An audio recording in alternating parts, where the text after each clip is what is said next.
വാഹന റാലിക്കിടയിൽ ഗതാഗത നിയന്ത്രണത്തിലെത്തിയ പോലീസ് വാഹനം ഇടിച്ചു തകർത്ത സംഭവത്തിൽ മുഖ്യപ്രതി പരവൂർ പോലീസിന്റെ പിടിയിലായി.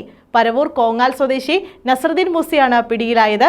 പരവൂർ തെക്കുംഭാഗം റോഡിൽ നബിദിന റാലിയുമായി ബന്ധപ്പെട്ടുള്ള ട്രാഫിക് നിയന്ത്രണത്തിലെത്തിയ പോലീസ് ഉദ്യോഗസ്ഥർ സഞ്ചരിച്ച വാഹനമാണ് പ്രതികൾ ലോറി ഇടിച്ച് തകർത്തത്. കഴിഞ്ഞ തിങ്കളാഴ്ച വൈകിട്ട് 6 മണിയോടെ പരവൂർ തെക്കുംഭാഗം റോഡിൽ നബിദിന റാലിയുമായി ബന്ധപ്പെട്ടുള്ള ട്രാഫിക് നിയന്ത്രണത്തിലെത്തിയ പോലീസ് ഉദ്യോഗസ്ഥർ സഞ്ചരിച്ച വാഹനമാണ് പ്രതികൾ ലോറി കൊണ്ട് ഇടിച്ചു തകർത്തത്.